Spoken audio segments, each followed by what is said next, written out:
Hi, everybody. Welcome to Fearless Founders. Today we have a awesome guest, John Newton. John, welcome. Good to be here. Looking forward to this. We are too. Yeah. So, John, I can't wait to discuss all kinds of things with you. You are multiple founders. I know your background a little bit, and I know you're a technical founder, deeply into the technology, AI, and all that. John, let's talk about um, what's happening in the machine learning and AI space. The LLMs are the new shiny tools. Everybody's Yeah. impressed. The investors are even looking for unicorns that are going to be done with this tool with 10 employees, 5 employees, 1 employee, big unicorns. Yeah. What do you think about all this? Uh, there's a guy by the name of Daniel Kahneman, Nobel Prize winner in economics, wrote a book called Thinking Fast and Slow. And he was asked about this, because some of the concepts he came up with, system one, system two of the mind and how it works, have been important in terms of how people think about, what comes next with these computers and stuff. And someone asked him, it's like, aren't you worried about what's happening? And it's like, thank God it's coming, because with the world's population not growing as fast as it was before, especially in the first world or developed world, they can't come soon enough.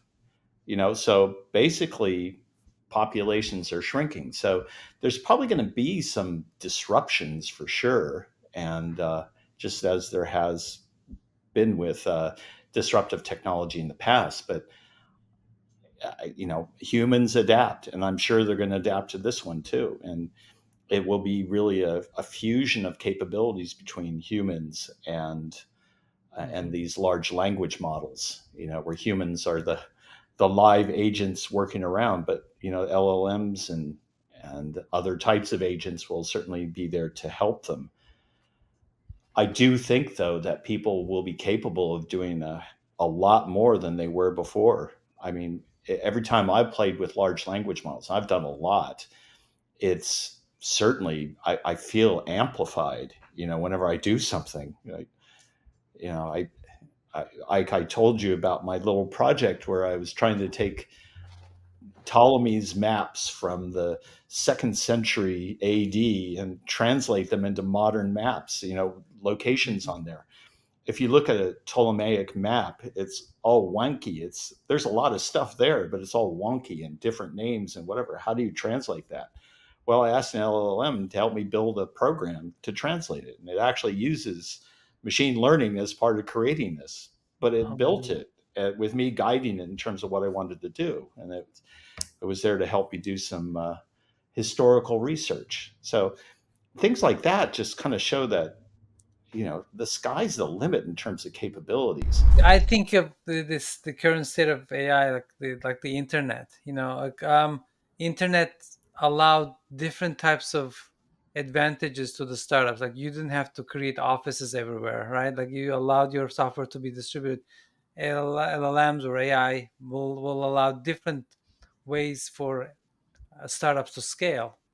All right, but there's also so much missing, like you said. In like the This is what we came up with the text, right? Like predicting the next text. We still Mhm. don't have the video analysis. That we don't know how to teach computers videos, physical world. And then what you said about the connections, creating connections between product and how that impacted problem solving and what human perception is. There's so much more to do. This is just the tip of the iceberg, I feel.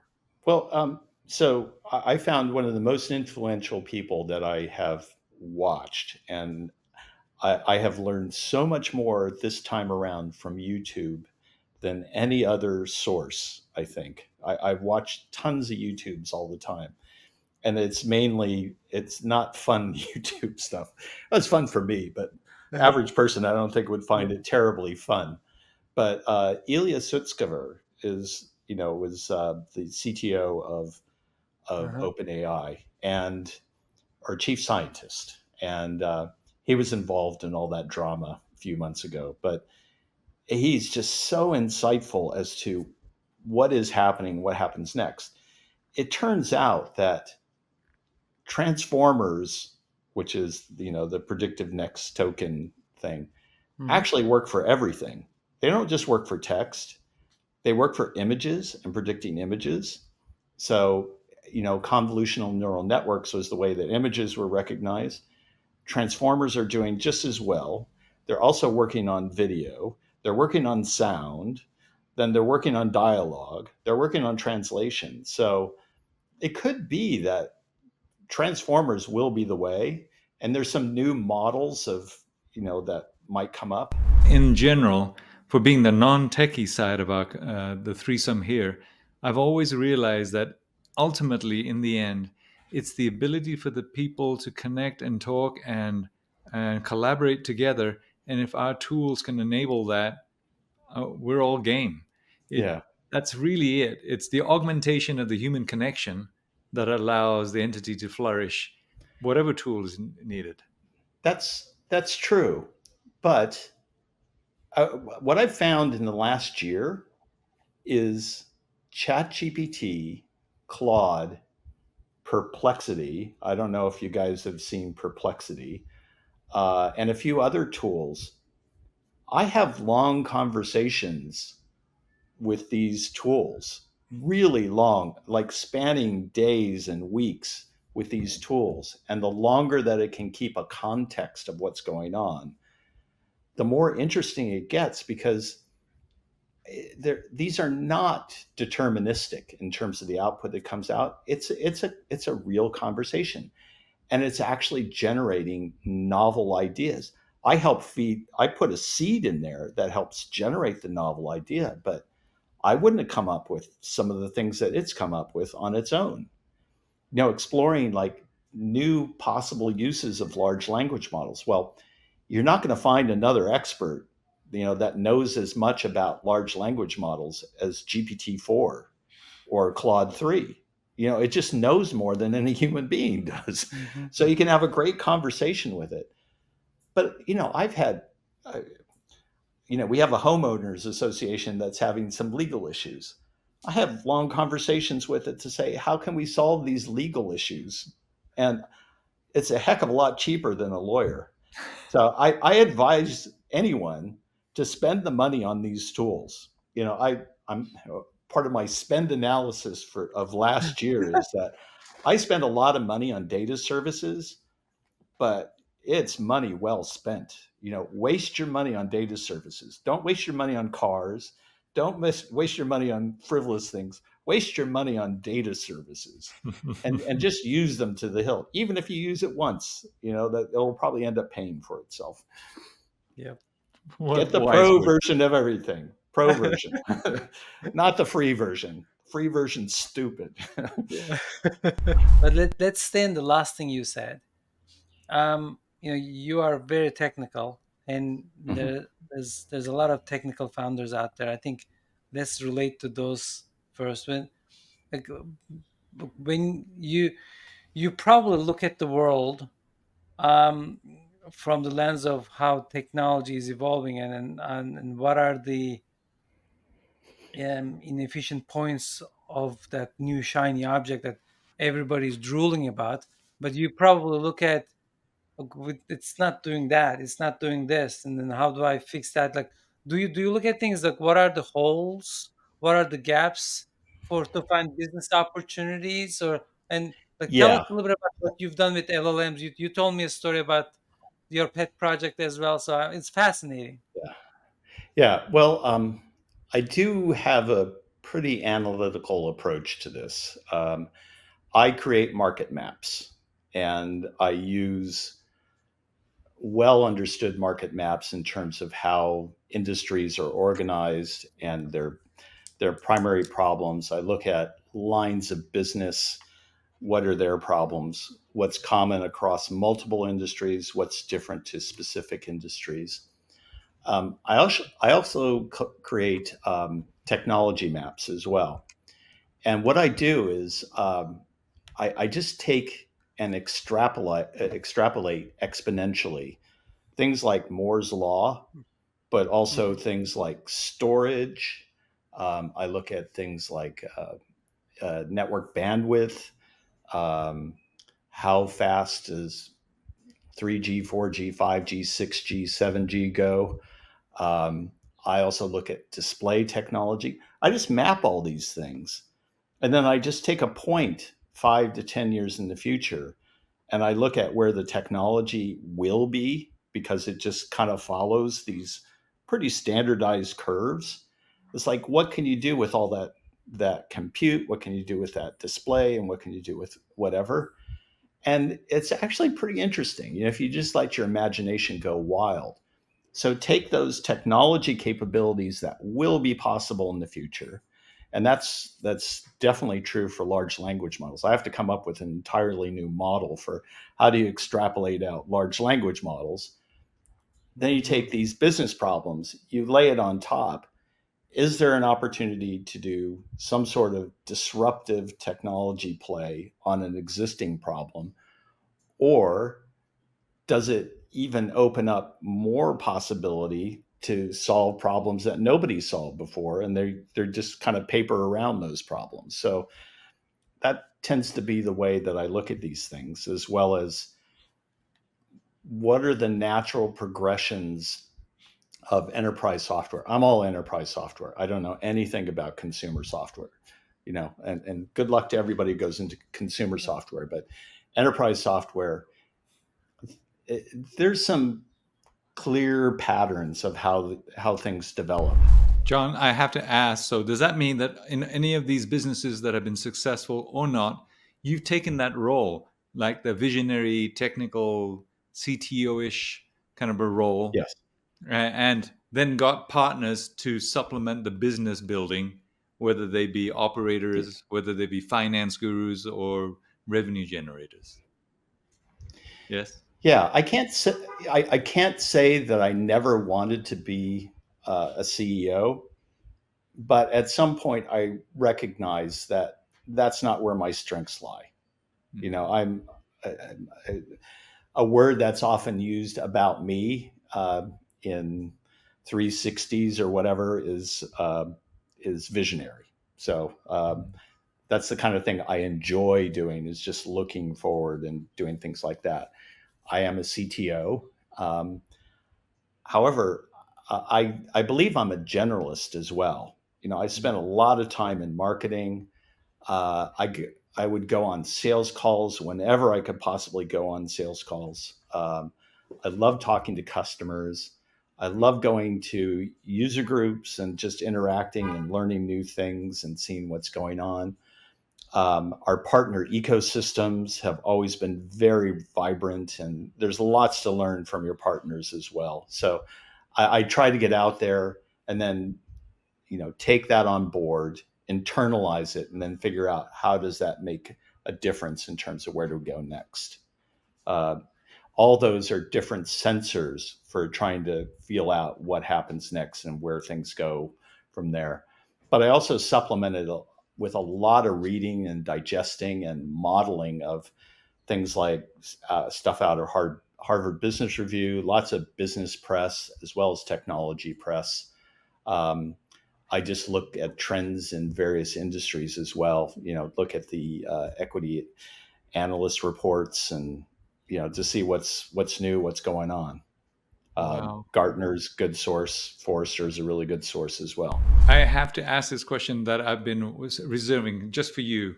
When you have all of these young startup guys and gals, and they've got a business that's moving forward, they may even be funded. And at the same time, they started out with version one, maybe even version two, but they worry about how do I keep innovating? And you've already told me how you look at things. What advice would you give them in terms of their allocation of mind share, never mind wallet share, to invest in the R&D to continue to accelerate growth? Because after a while, that old or the original product's going to tap out. Competition's going to beat it feature by feature. Something's going to happen. How do you advise people to to balance the R&D portion versus grow the revenue business line, and yet still allocate Yeah. future? Well, always roadmap, always roadmap. It's not, there's no such thing as a steady state business. If you're a steady state business, get out and retire, do something else. So always try to figure out where do things go after this. Um, I'd say over the last 10 years, there's a model that, again, I got this from Jeffrey Moore, who Jeffrey Moore recycles lots of other business books and ideas and press as well. So he didn't come up with these necessarily. I think this one comes from 1980s, is the three horizons model. The three horizons model is horizon one is this is your current product, the version one, the version two. This is where you're going to get revenue for the next 12 months. Your horizon two is okay, the next 1 to 3 years, where are you going to get your revenue? And so the 1 to 3 year plan, which is usually as far as most people end up looking, that's their roadmap, 1 to 3 years. Those are the new features that you should be building. It tends to be more incremental, adding the things that you got to get to eventually. You just haven't gotten around to it. You take your product idea list, prioritize it. First things come off, start to add it. Your horizon three is 5 to 10 years. And that's where you should really take like 10% of your time and just think about, well, what could you do? If money was not an obstacle, or you could get the people you needed, or whatever, just think about what's possible. What are the really hard unsolved customer problems? Where could what might be the thing that replaces your existing product as well? The innovator's dilemma. What's gonna come in and kill you? So you should probably create it before they do. Um, that's the Horizon 3 model. Spend some time doing that and then work backwards from that to figure out what the technology is. Don't go from technology necessarily straight to the end.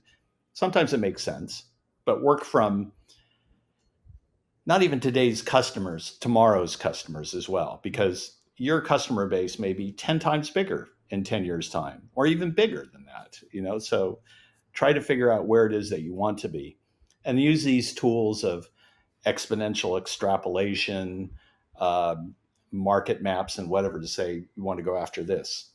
At Documentum, what we did very effectively to try and build up and go next and figure out what's around the corner was we had market maps called bowling alleys where you have a head pin.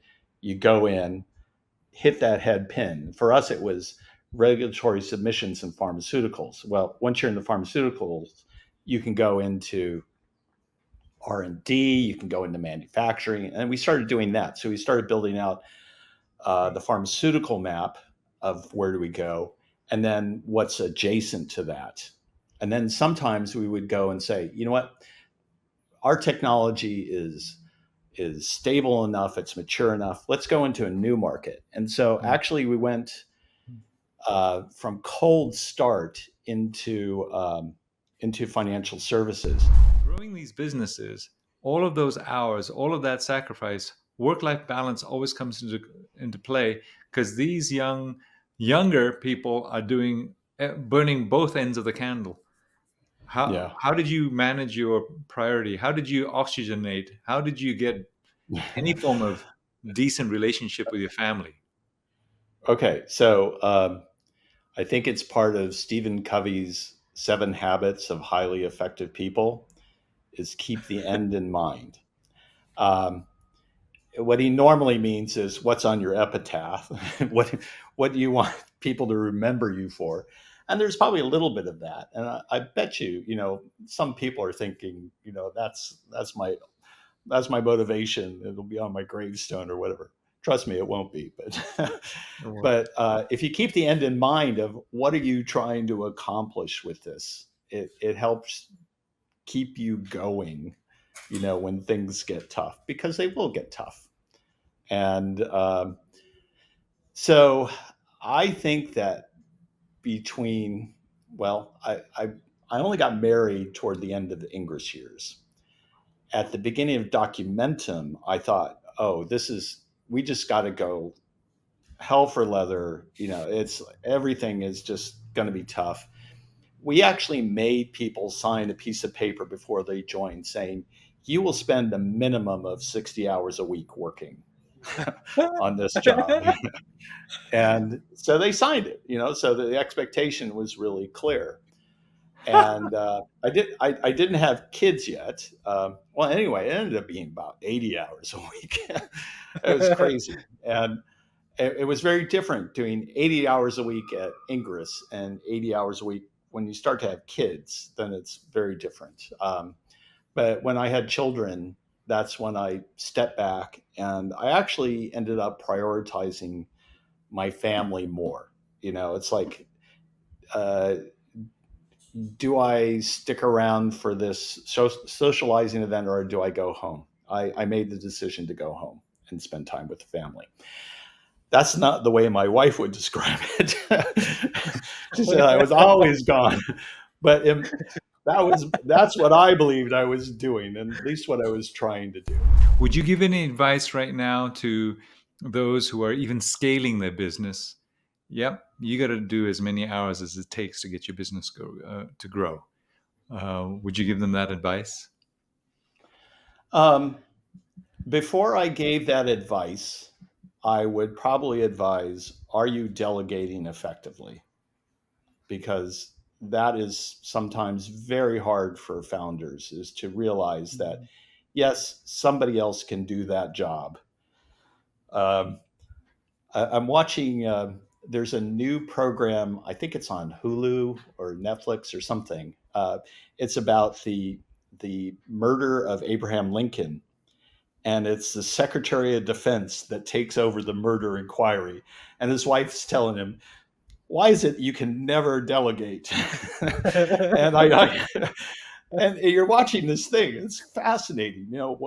How are they going to catch John Wilkes Booth and whatever?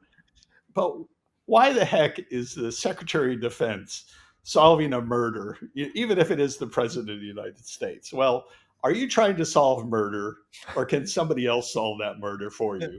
I would bet somebody else can probably solve that murder much better than you can anyway. So delegate, delegate, delegate before you spend all of God's hours, and make sure that you're keeping your family's end in mind as well before you make that.